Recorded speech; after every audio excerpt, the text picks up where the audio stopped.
Are you looking for inspiration on a daily basis? Well, check out Deal to Heal Teas. With our inspirational teas, you're sure to find something that will inspire you. Just go to dealtohealteas.myshopify.com. That's Deal to Heal Teas. Put some inspiration in your situation. Wear inspirational tea and be inspired all day. That's Deal to Heal Teas at dealtohealteas.myshopify.com.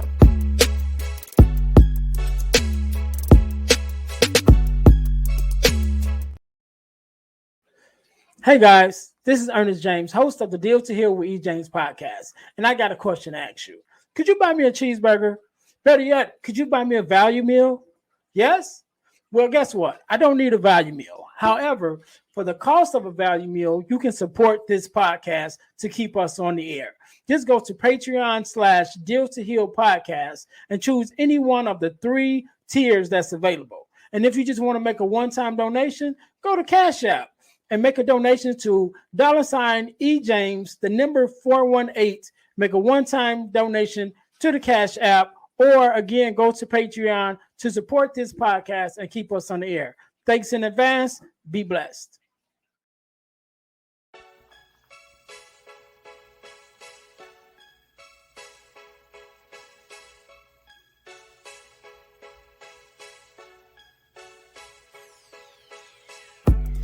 Welcome to Deal to Heal with E. James podcast. On this podcast, my guest and I will discuss topics and ways to help us to heal in every area of our lives. I believe that everyone can live a life that is happy, healthy, and whole. So I'm on a mission to help people to deal, heal, and fulfill. Deal with your problem, heal from the pain, and fulfill your purpose. Thanks for tuning in. Let's get to it. Welcome to the Deal to Heal with E. James podcast. I'm your host, Ernest James, and I believe that everyone can and should live a life that is whole, healed, and healthy.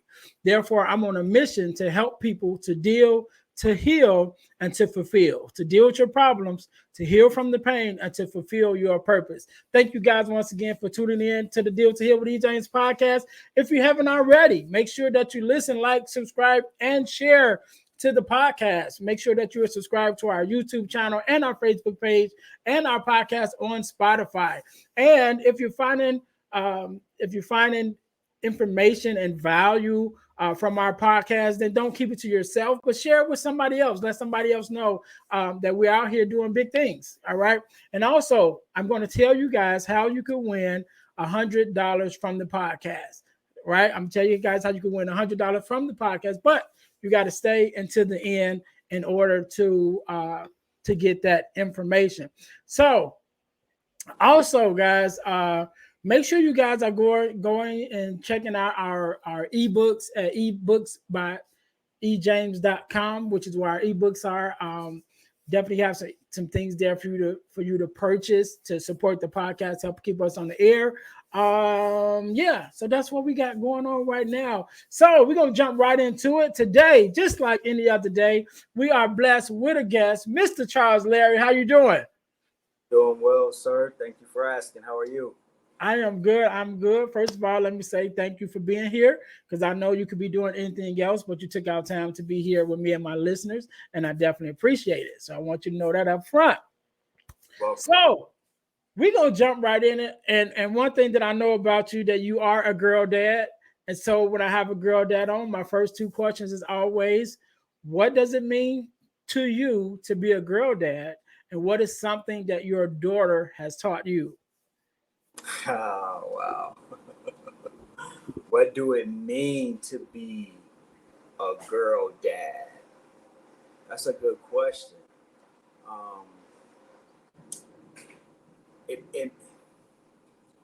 It means to be, to me, a protector, someone who gives guidance, someone who gives the example of what a husband, a father, a son, a brother should be. one of the things that I've done with my girls was I try to emulate the man that I would want them one day to be attracted to. Mm-hmm. A man that's family oriented, a man who loves God and serves Jesus with his whole heart, a man who will put her on a pedestal but not put her on the throne. Do that make sense? Yeah, yeah, yeah. I like that. So now pertaining to the second part, bruh, it's a lot because you when you raising girls, right? You because they're so soft and they're so sensitive, there's a certain way you handle them that you don't handle boys, right? Mm-hmm. So with females, you like I want my daughters to be independent. I don't want them to have to depend on a man. You get what I'm saying? I want them to be able to move and navigate through life, you know what I mean, with or without one, right? Right. Of course, with the guidance of the Holy Spirit.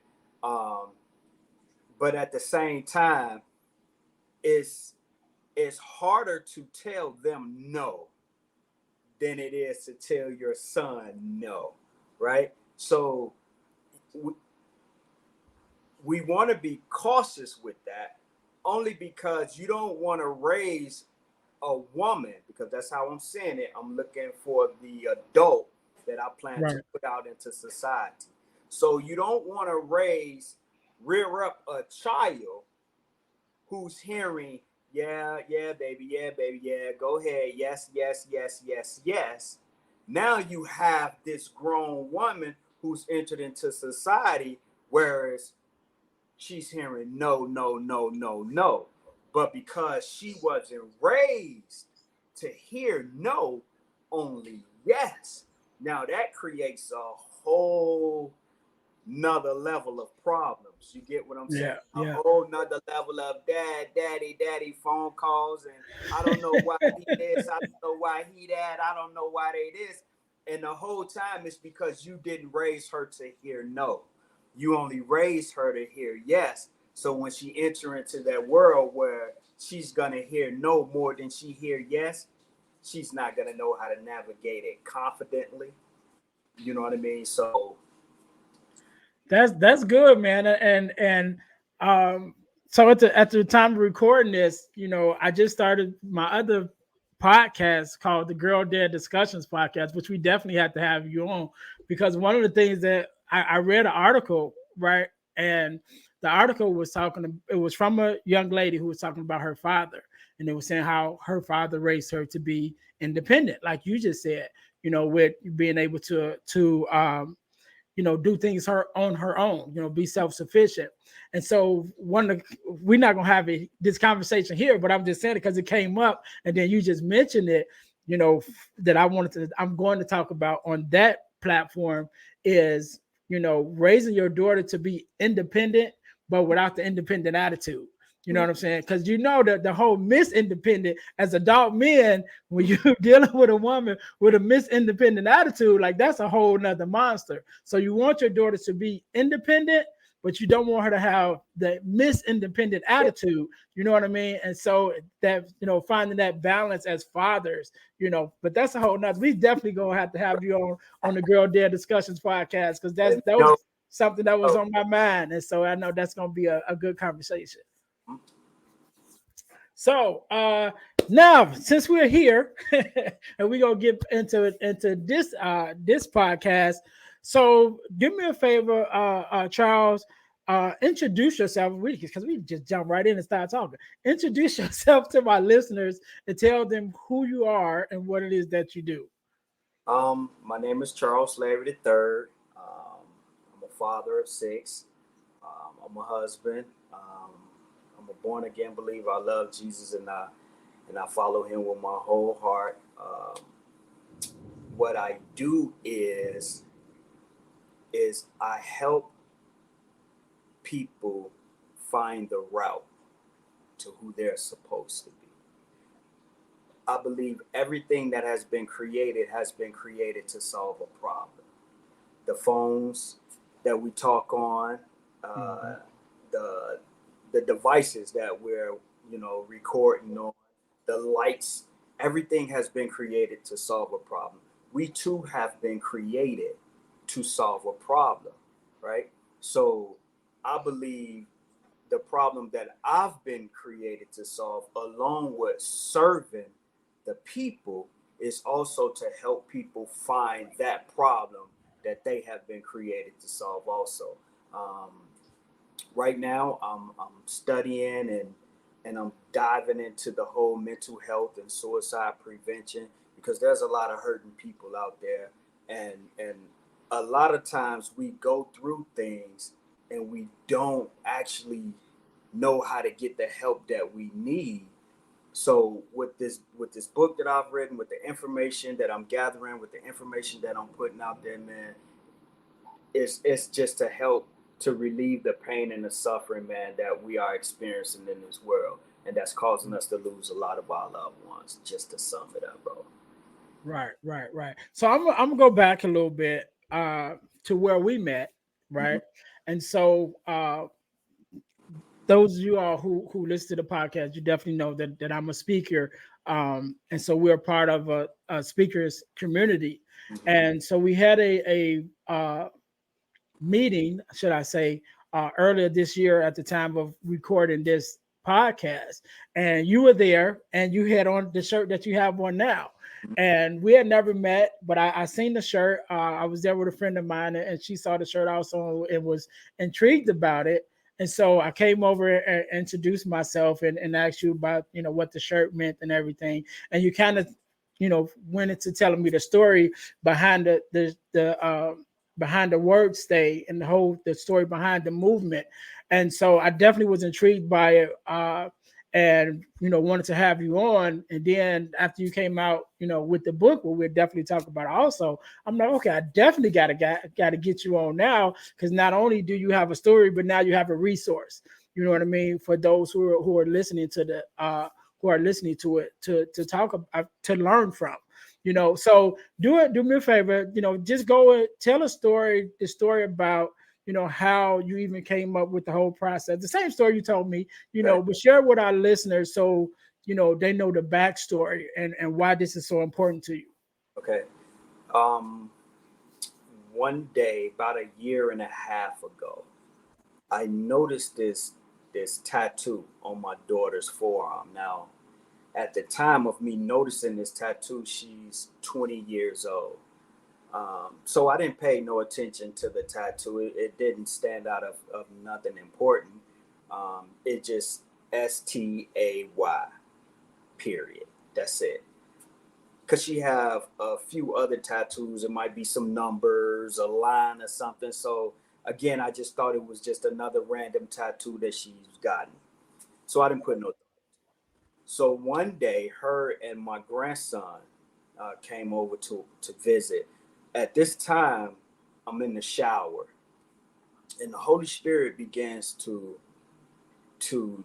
speak to me concerning this tattoo, and he began to tell me the meaning behind it, which was a reminder to her to stay alive, to stay on this side of the dirt. So again, I'm in the shower and I'm going back and forth with the Holy Spirit. I'm going back and forth with him like, no, no way. There's no way that I would miss that level of pain. Now you talking about a father who's never seen any signs, right? Of a child struggling so bad that they want to commit suicide. We're talking about suicide, right? So in my head, no, I wouldn't have missed that. Like I would see the pain. I would see somebody struggling, right? Because in my head, I'm looking at the now. I'm not Mhm. looking in the past. I'm looking at what she could be dealing with now. I'm thinking maybe it's a relationship with the father of a kid. Maybe this is what he's talking about. But still in all, I'm like, no. I wouldn't have missed that level of pain. So we go back and forth. So now at this point, I'm in a rush to complete this shower just so I can have this conversation with my daughter. So I come around the corner. She's sitting in the living room, and I come out, and I'm trying to be,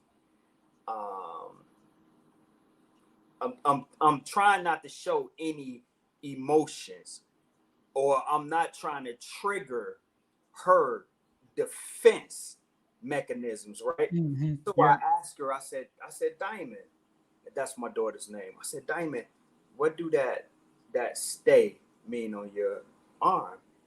And instantly, her eyes started to well up with tears. She began to cry, and at that moment, it was like, ah, it's true, right? Again, now I'm thinking it's pertaining to something that's happening now, currently, with the Mm-hmm. father of a son. You know what I mean? So still in awe, and I'm like, Diamond, like, what could you possibly be going through? You know what I mean? That you want to take your life, or you don't want to be here anymore. Like, what pain can you be experiencing, right? Because it's not registering to me that, you know what I mean? Like, people who, in my head, people who's experiencing a great deal of pain to the point to where you want to take your life, to me there should be some signs, right? But I didn't recognize the signs. So she says to me, she says, Dad, it's not so much as now. It was when I was 9. Man, Mm-hmm. bro, that it hit me. It hit me so hard, and I'm like, 9? Like what? 9 years old? You get what I'm saying? So she was like, yeah, there was a relationship. She was in a relationship with this one guy, and then she lost her best friend and this relationship with this individual that she was in.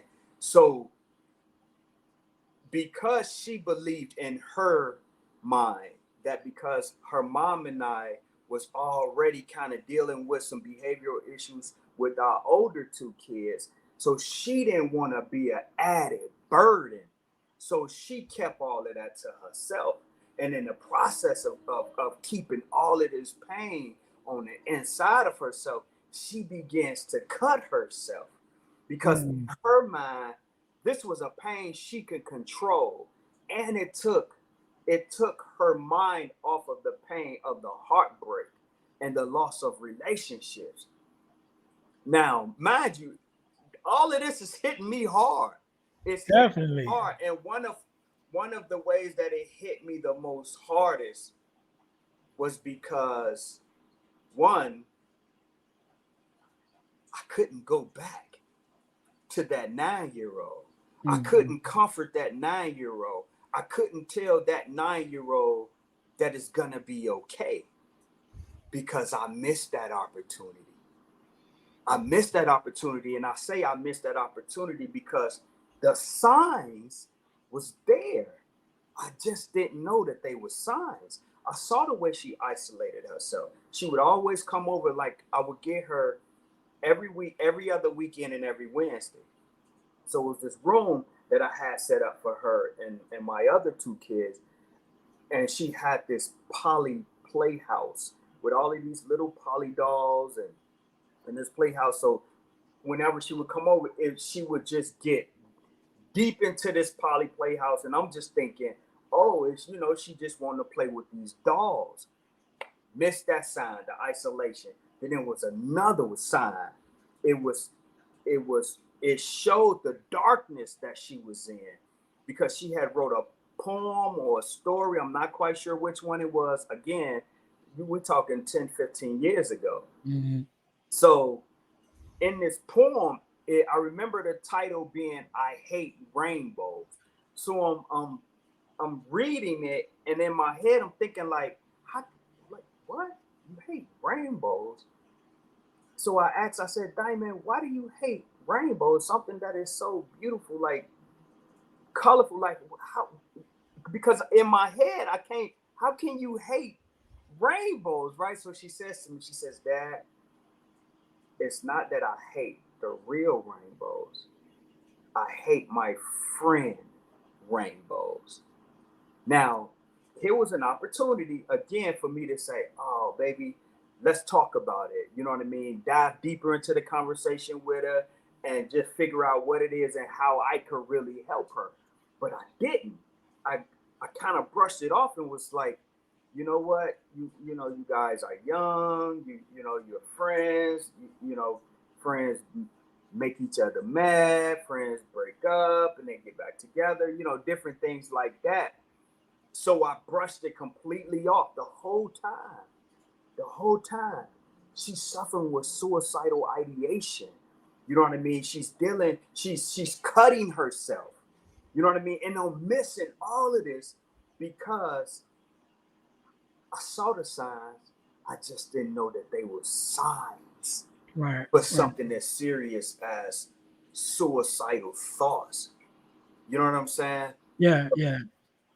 So I have one question. First, I got a statement and a question. So first of all, with the question, did she ever explain to you what was behind the rainbows? Because I know she said it was her. She hated her friends' rainbows, but did she ever just tell you what that actually meant? The friend name was Rainbow.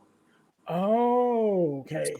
So as I'm reading this title, that's what I'm saying. Like I thought she was saying that this whole poem, this song, whatever it was describing how she hate rainbows. So when I asked her about it, she told me it's not that she hate the real rainbow that you see when the rain and the clouds, Right. all of that. She hated her friend named Rainbow.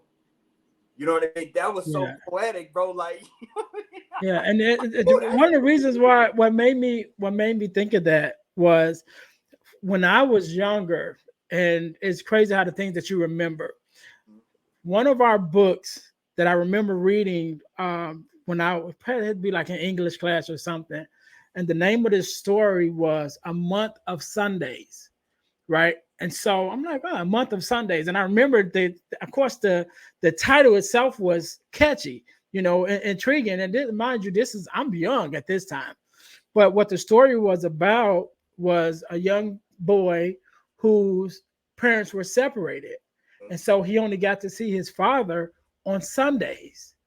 And so his thing was, I wish I could have a month of Sundays, And so that's what, when you just said that, that's what came to my mind. It's like, wow, when you think about the words behind and the meaning behind a story, a title, you know what I'm saying? And there is so much to it.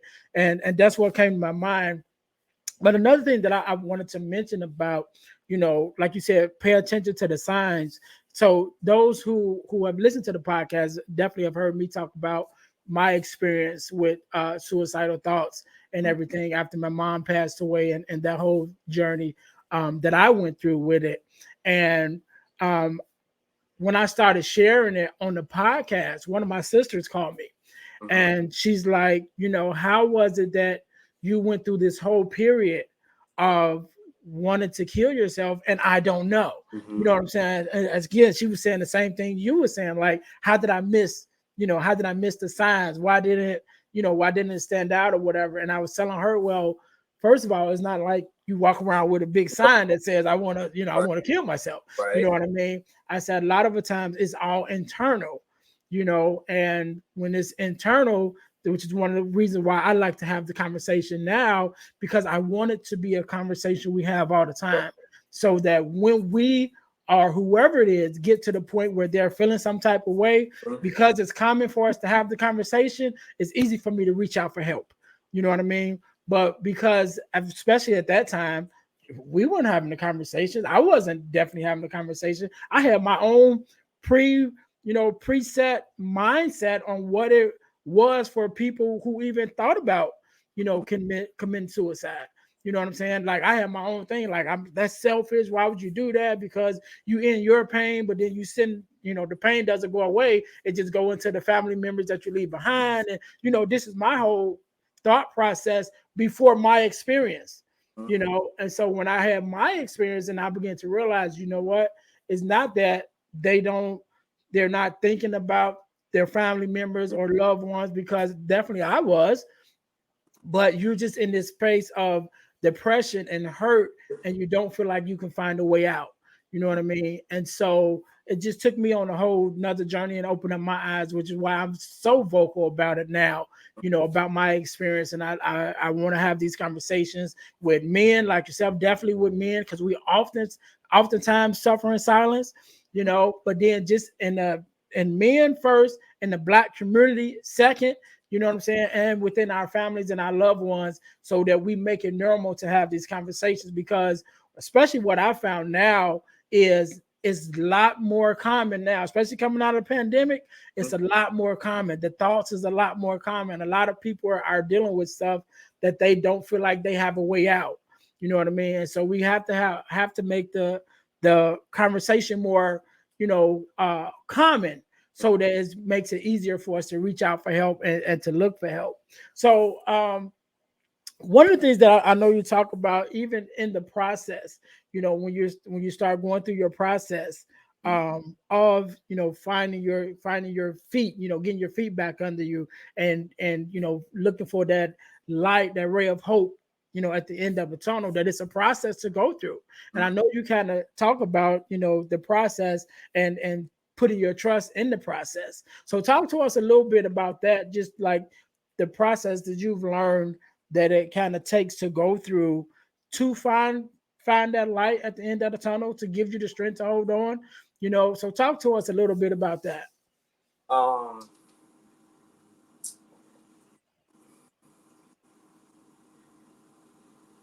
there's a scripture in the Bible that says, "So a man thinketh in his heart, so is he." Now, if we're gonna talk suicide prevention, preventing a person from getting to the place of where they have decided to take their own life, right? So then we have to back up and acknowledge our self talk, right? Mm-hmm. What we talk about, what we tell ourselves, which starts with the thoughts, right? Starts with the thoughts before any action, before you do anything. I don't care what it is, before any action take place, it's going to be a thought first. So depending on what you do with that thought will determine the feeling. First it's a thought, then it's a feeling, right? That feeling becomes an action, right? So there's also another scripture that tells us how to think, what to think on. Think on things whatsoever is true, whatsoever is pure, whatsoever is just, whatsoever is lovely. I like to use this analogy. Okay, let's say you have a negative thought that pop up in your head, past experience, whatever, because it's not gonna be a new thought. It's all old thoughts. They're all previous thoughts until a new one is created.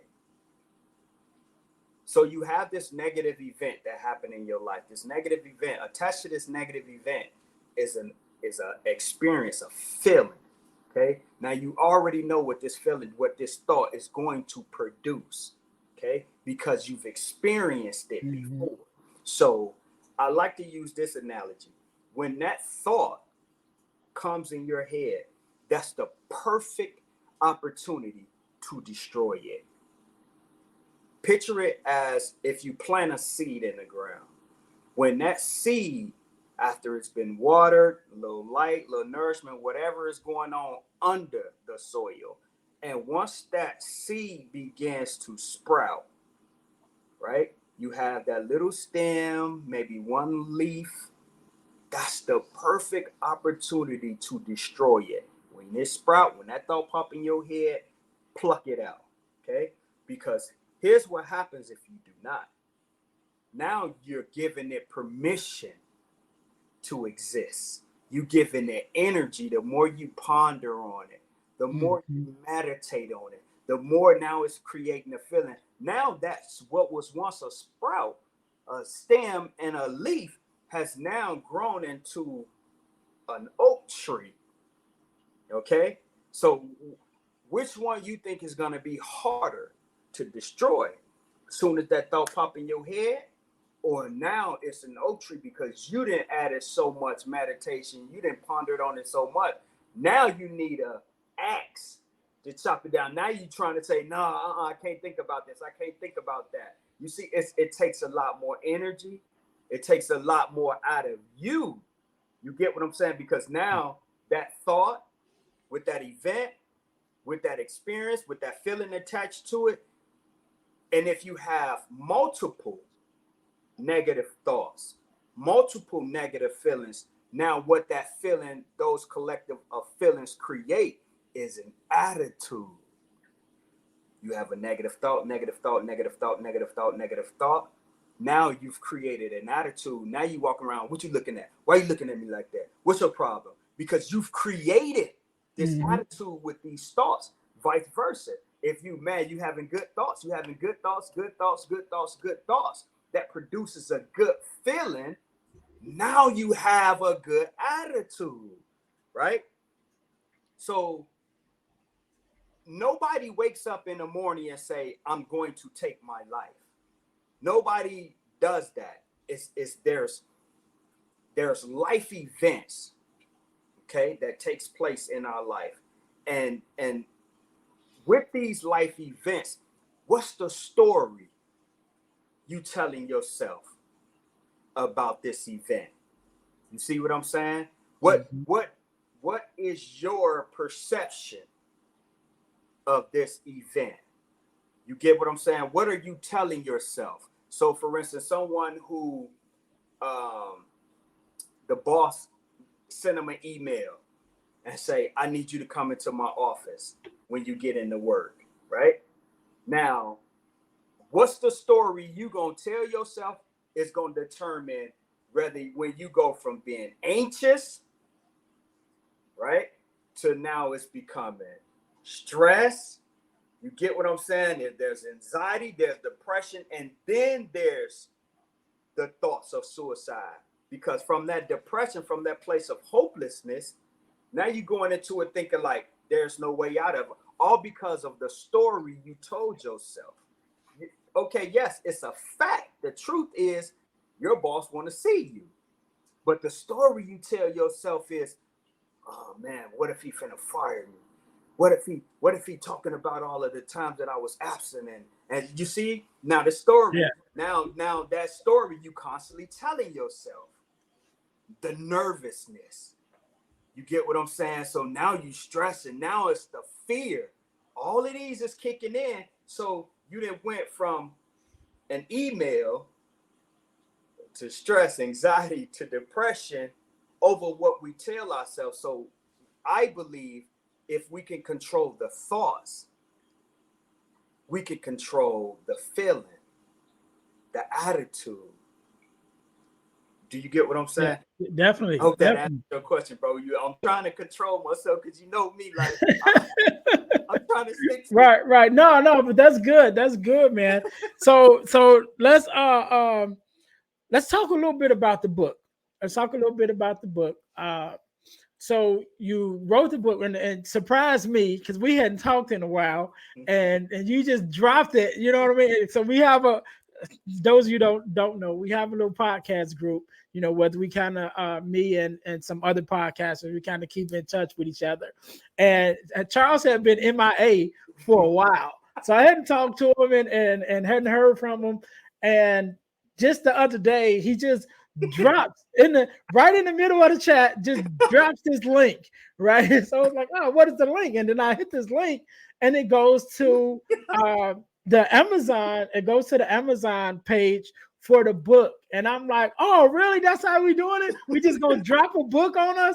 You know what I mean? You need to tell us you was working on it or not, to just drop a book, you know? And so, but I was excited about it, and we had a whole conversation about it.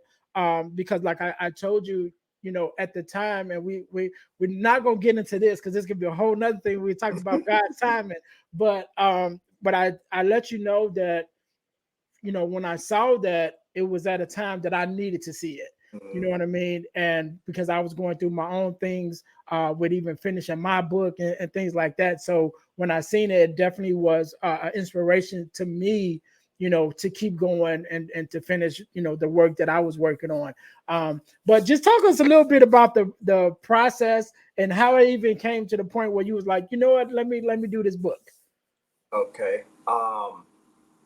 So again, it goes back to right around the time when I noticed this tattoo on my daughter's arm. And so right before I noticed the tattoo on my daughter's arm and the Holy Spirit gave me the revelation of that, my son had lost a friend to suicide the year prior. So just comforting him through that, man, and seeing the pain and just trying to keep him encouraged and keep him inspired so that he didn't derail, right? From that, and then it was the stay on my daughter's arm. I recognized that, and the move came when my wife has a coworker who was admitted into the uh, the psych ward because of her thoughts of committing suicide. So when my wife when my wife tells me about her coworker, she calls me. She's at work and they find out or whatever. So she calls me to pray for them. And so in the process of me listening to her and then me having a conversation with God concerning just keep her, just give her the strength she need, give her the encouragement she need, different things like that. God allowed me to feel that place of hopelessness. He took me back through the years, those moments in my life when I felt hopeless, when I was dark, when I was like looking down that dark tunnel of just like, man, what man, God, like it's got to be more to life than this. So I'm from the south side of Chicago. I got into gangs at a young age, a very young age, because I felt like in my head, I perceived my parents didn't love me because of just the physical discipline. So I got in the gang at 12 years old. By the time I was 16 years old, I had a high ranking position in this gang. And so that led me through these years of a lot of learning from experiences, different things like that. So there's a lot of darkness, you know what I mean, that was in my life at that time.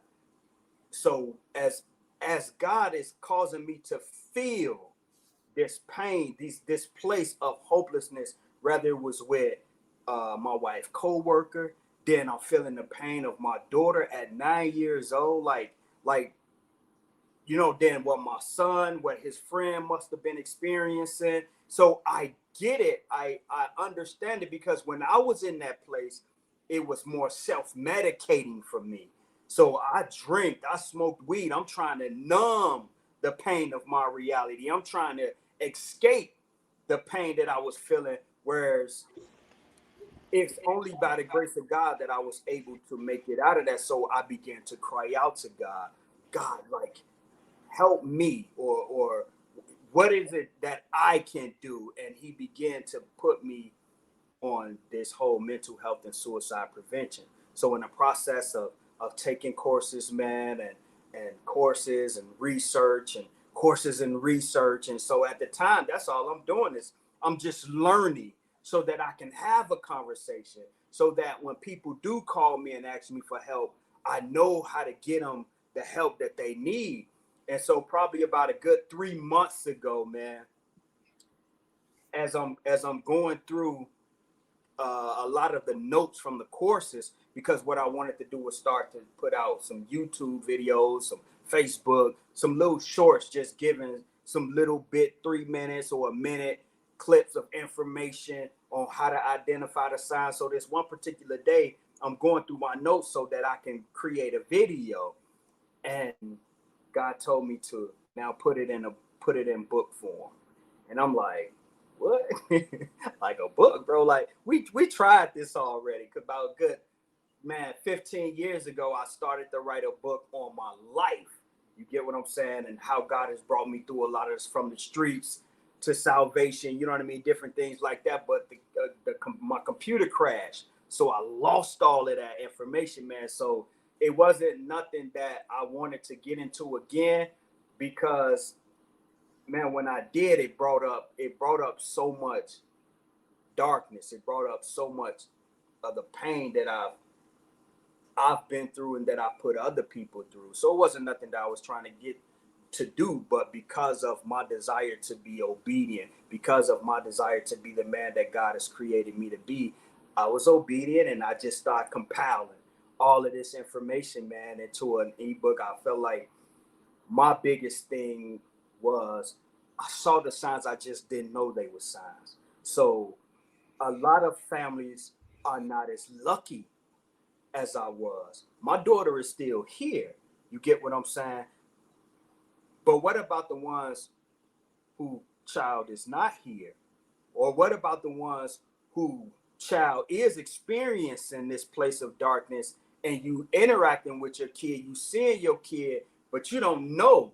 So I wanted to equip parents, family members, co-workers, friends with a tool that can help them to identify the warning signs, to help them to identify, you know what I mean, when someone is hurting, when someone is dealing with something internally.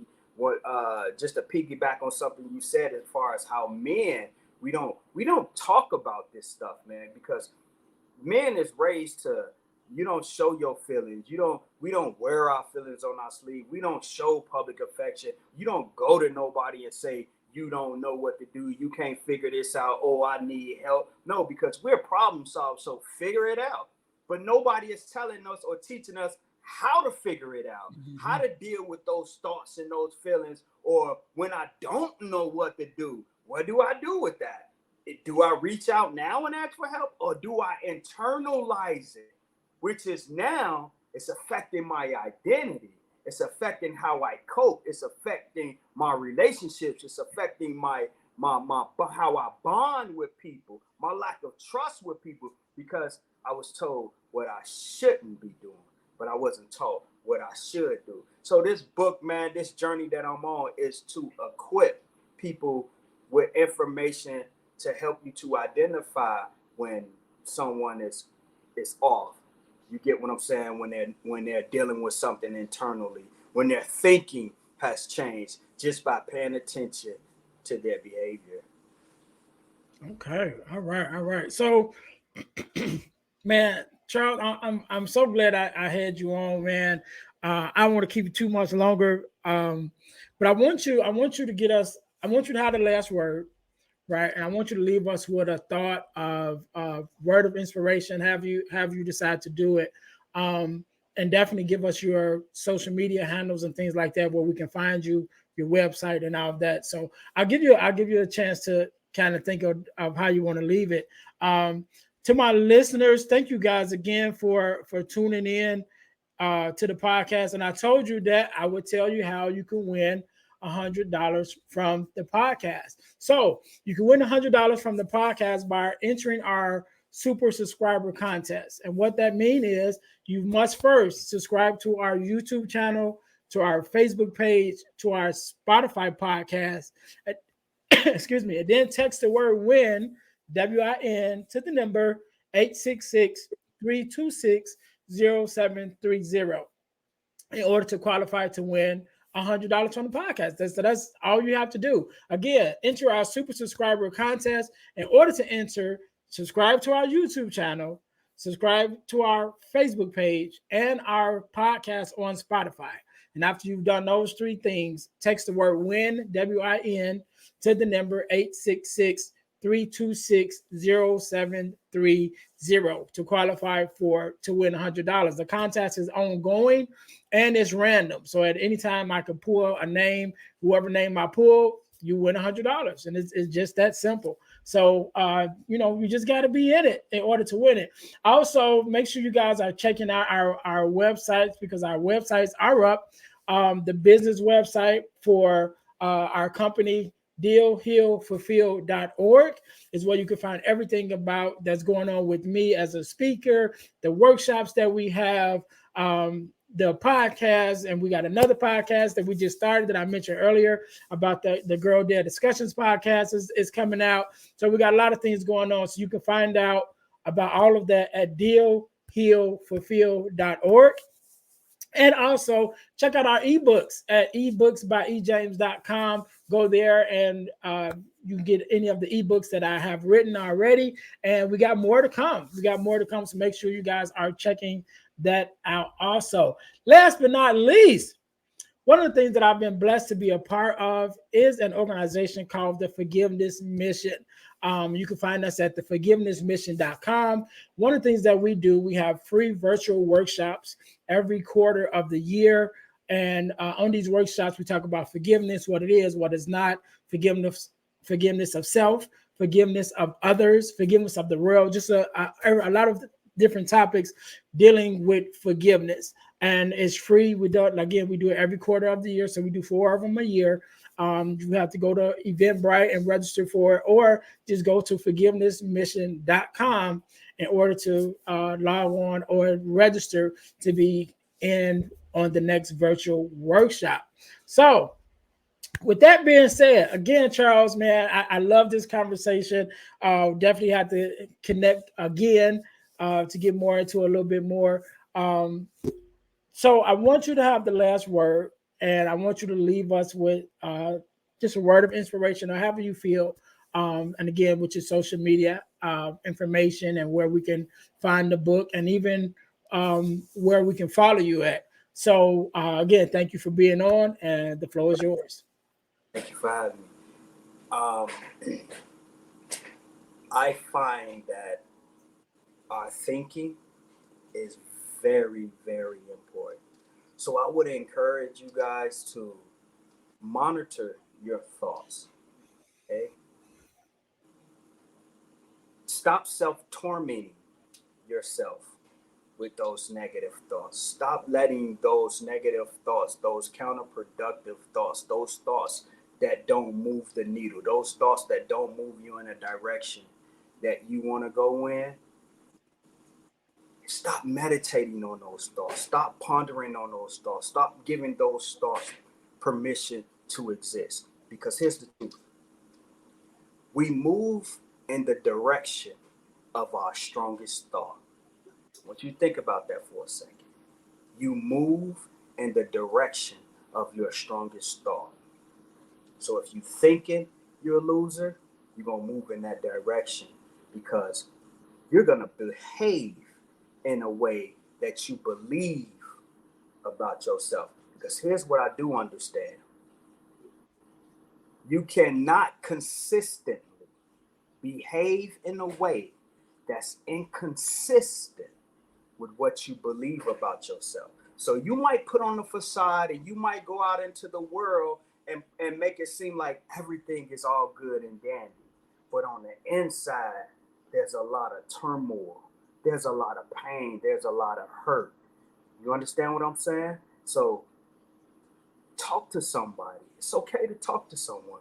Let someone know that you're hurting and that you don't know what to do. That's okay. Because here's the truth.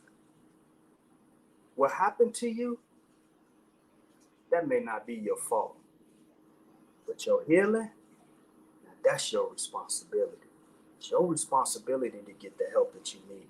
We cannot control what people say and do to us. The only thing we can control is how we respond to it. So find a support team, find a group of people that you can be vulnerable with, that you can share your vulnerability, and you can say, I don't know what to do.